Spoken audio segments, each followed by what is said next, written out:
nabutas nga nasa gitna ng itong sapa na sa tuktok ng poles, na ibig sabihin na sa gitna ang target nito o center. So kung tatanggalan natin ng buhangin, underwater yan,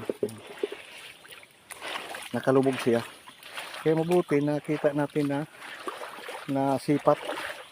Kaya kung hindi natin na-discover ito, na may man-made ito dito, itong sinasabi na man-made hole, ito mga ka-discover, yan, ito yung legit na dito sa tuktok mayroon yan,